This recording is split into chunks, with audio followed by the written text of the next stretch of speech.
Hello, you are listening to the Gamer Librarian Podcast, the best podcast you can find on this side of the multiverse. I am your host, Adrian, and today I will be talking about Metal Gear Solid, the Marvel Rivals layoffs, and more. Afterwards, be sure to subscribe to be notified when future episodes are released, and show your support by liking and leaving a comment.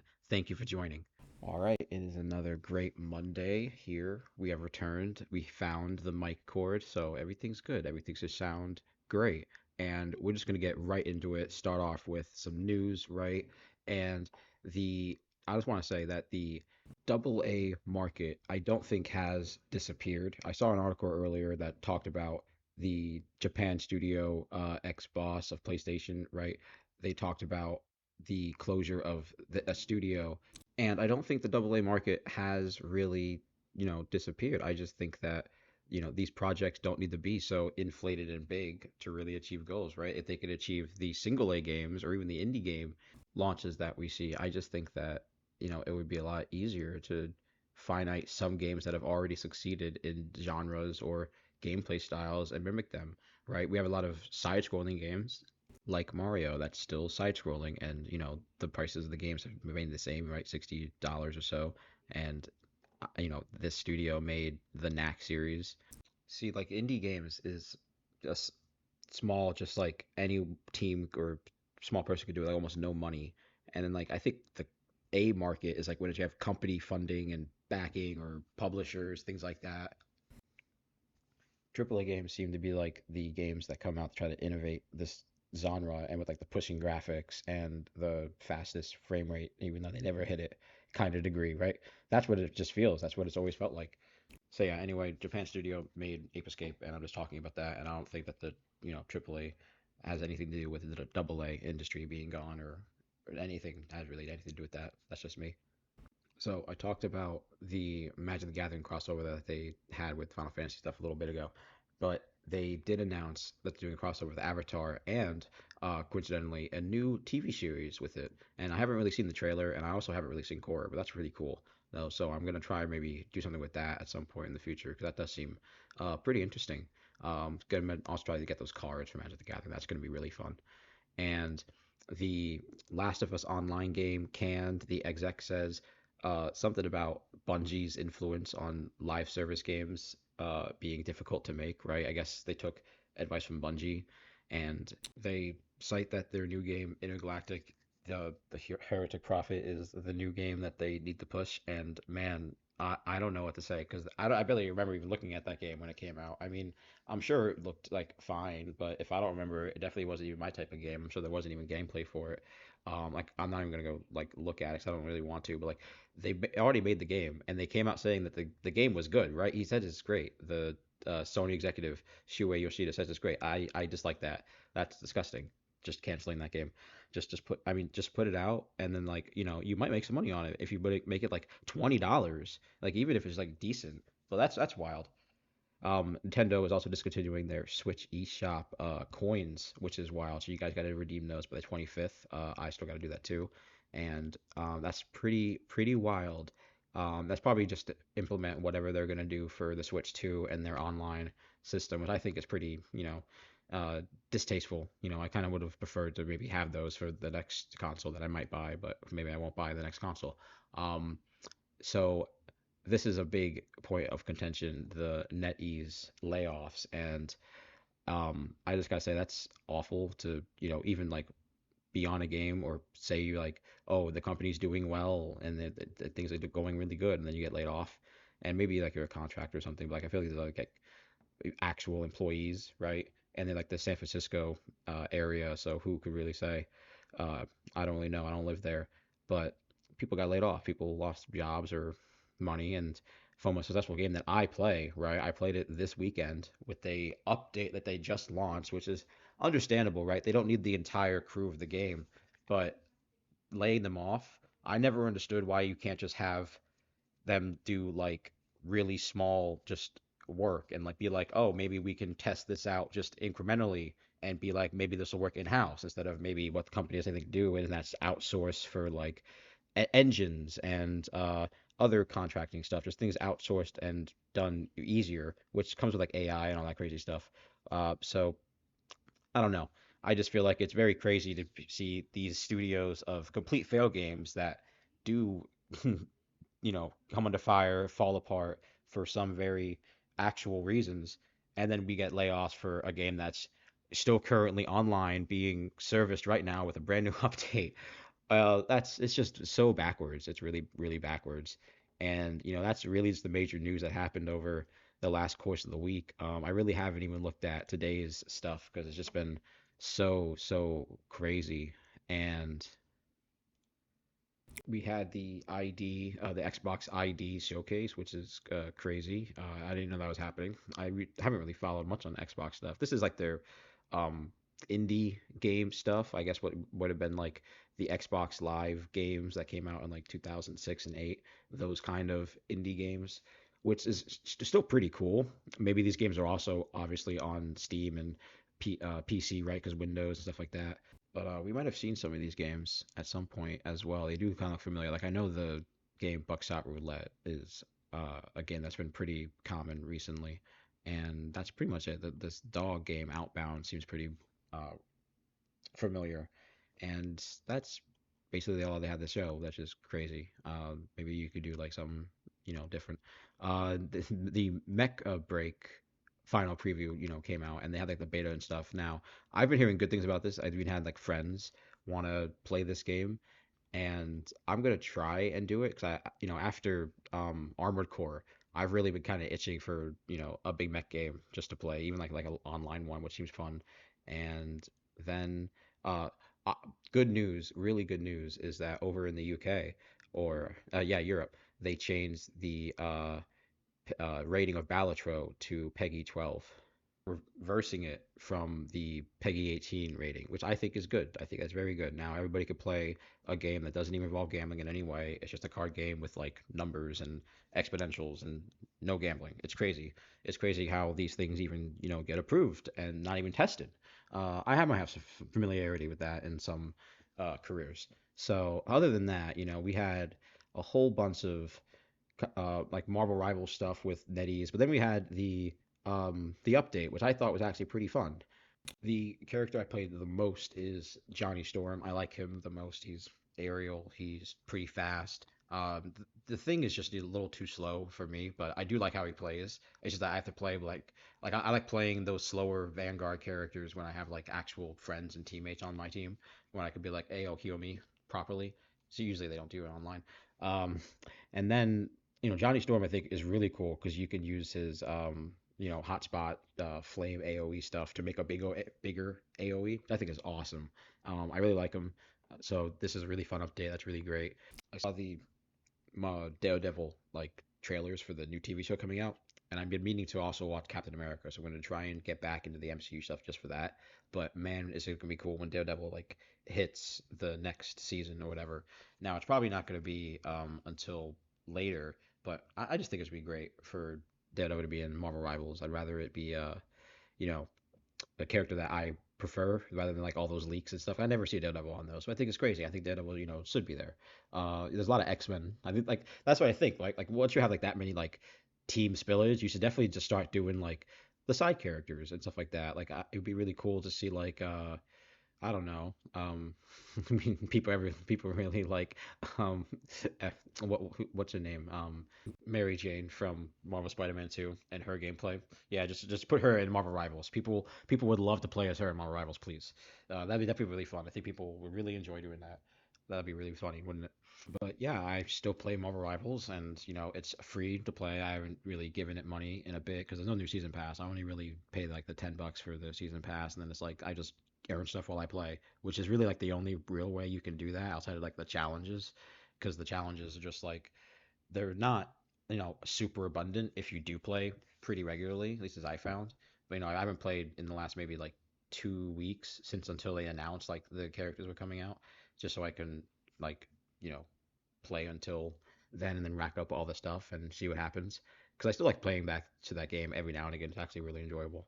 And yeah, I'd rather it continue rather than maybe get more layoffs for whatever reason. Maybe it's not just that. Maybe it's not doing so well, right? Maybe the cosmetics aren't selling. Because to me, the cosmetics for the game are kind of bland, right? I know they're super original, which is fine, and like they're super flashy, but there's barely legacy costumes, which they might get added, but they even have to get make costumes for the side characters, and people, may not even recognize them. But like, it'd be really cool to have some legacy costumes just for a degree, but maybe they'll have some better uh, events or stuff like that later on.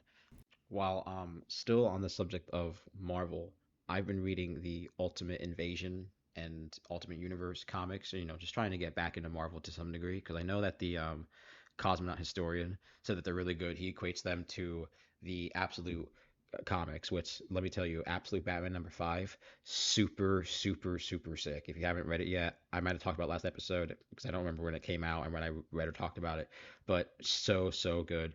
But I've been wanting to get back into DC or DC and Marvel particularly with the Ultimate stuff, hearing that it's been good from Cosmo Historian. And I like it. I like Invasion more than I enjoyed Universe, and I'm trying to figure out what is after that. I really can't say. So if you know what's after, like what's the proper reading order of the new like Ultimate stuff after Invasion Universe, let me know in the comments because I really don't know where I should go next. Because there's like the spin-off stuff, I guess the Spider-Man, Black Panther, right? But that's really all I know. I think. And yeah, I really enjoy it. The Ultimate Invasion was definitely cooler. I liked the parts where it really focused on the Maker. Like the Maker's return in the beginning is one of the coolest parts in the comic. And then it kind of alludes to some really cool stuff, but it kind of was um, overall a little bit of a letdown just by what I kind of thought it was going to go. And maybe that's different in like the newer stuff after universe, but I really don't understand.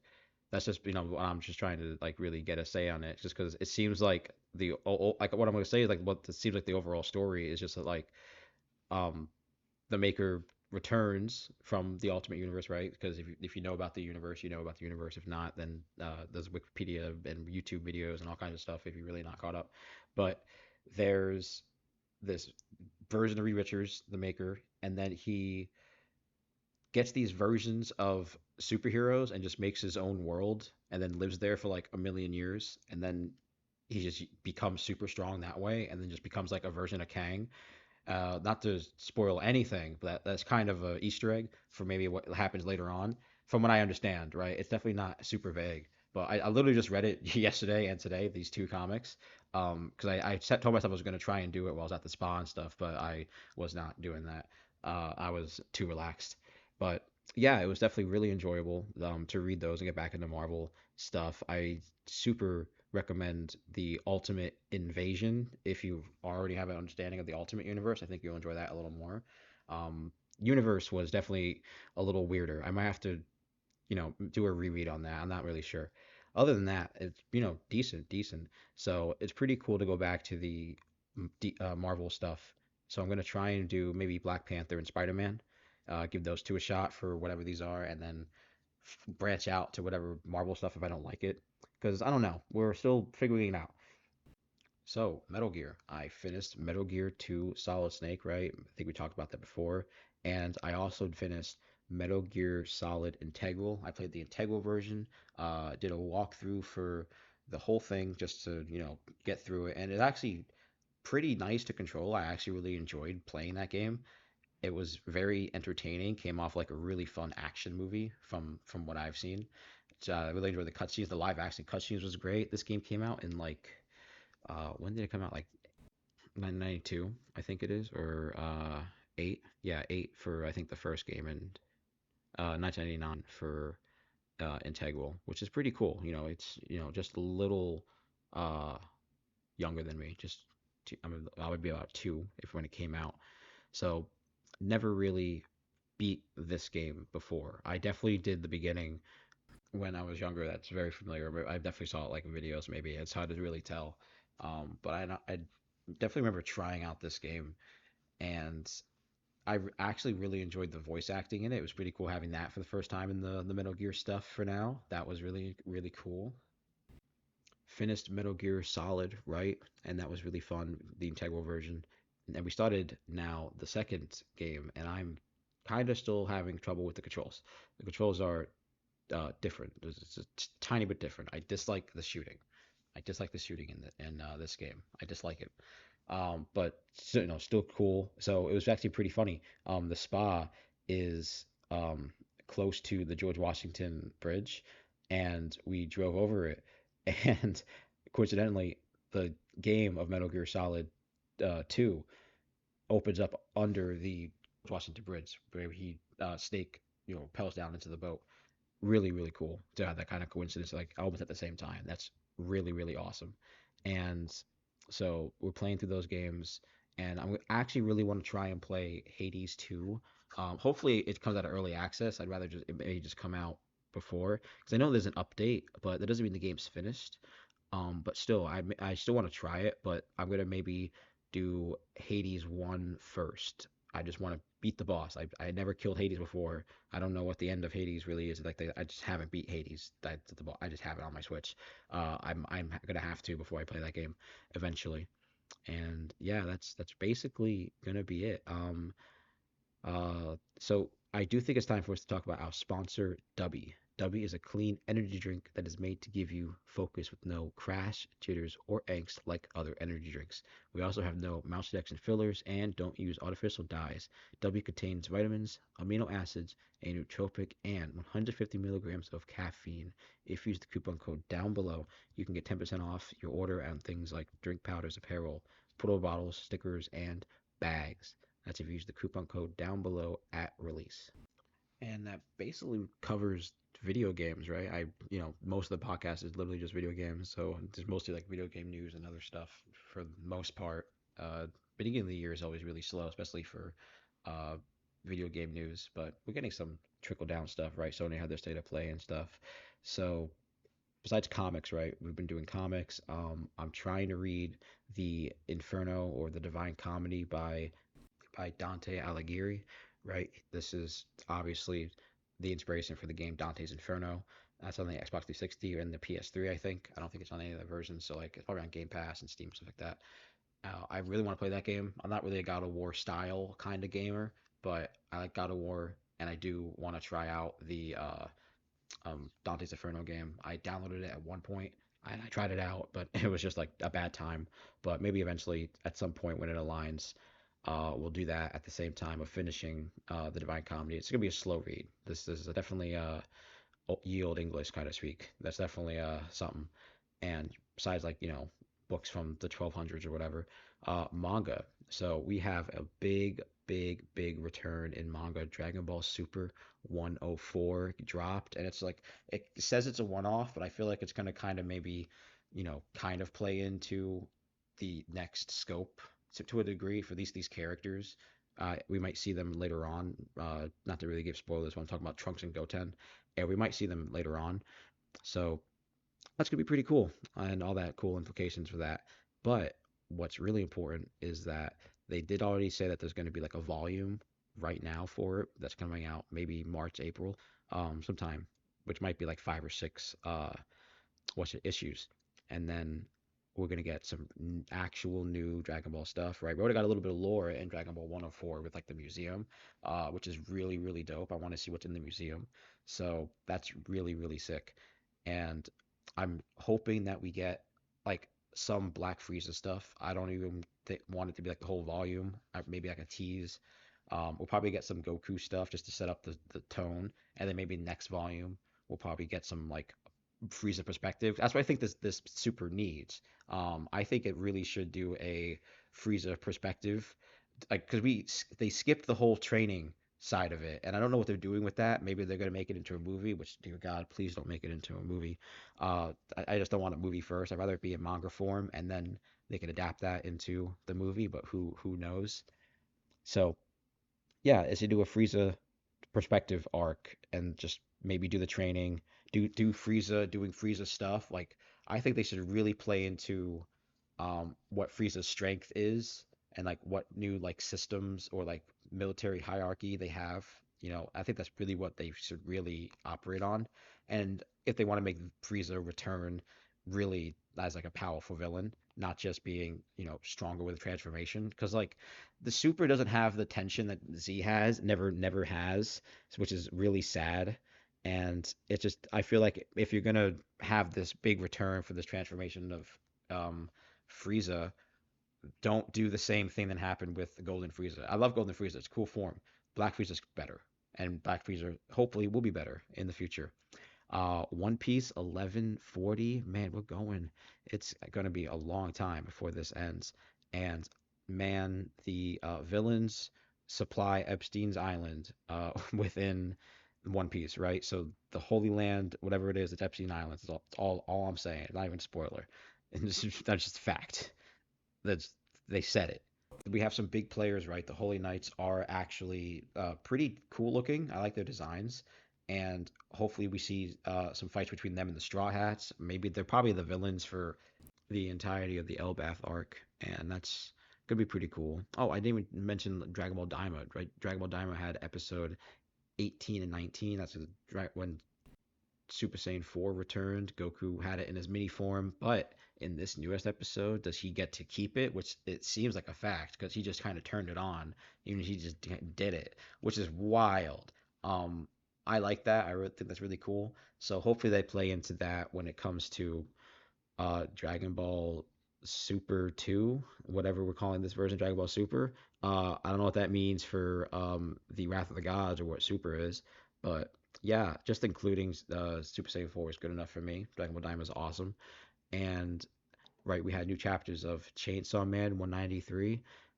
Awesome, awesome. Also, Wild Strawberry chapter 39, super good. I'm super into whatever this mystery is because I hope this manga is pretty long. I hope it's not short. I hope it goes on for a decent bit because I want to see some cool fights, see what monsters they have to do, all these big flower drawings. I'm really stoked. I hope it's not like a really, I hope for like more than 300, right? 300 would be like really good for me to see Wild Strawberry really hit, more than 300 chapters. Dan Dan 183 was really cool. We're getting some action now. And I just want to say a movie you can watch on, I think, Amazon or Netflix. I forget which one, but it's called Tuesday. Really good movie. It's about a bird that's deaf. And let me just say, it's a really good, sad movie. And I really enjoyed it. I really enjoyed it. I wasn't expecting it to be good. I wasn't. I thought it was going to be literal trash. I thought it was going to be super garbage. I was so blown away. That one of my favorite Ice Cube songs in it. Super good movie. What a wonderful movie. That's literally it. That's what I'm going to end on the episode is, on tomorrow. Tomorrow's Tuesday. You guys should go watch the movie Tuesday. That's literally just it. Other than that, I hope you guys have a good, safe week. Play some games. Also, let me know how I should read the Marvel stuff, and don't forget to like and subscribe. Uh, Everyone, peace.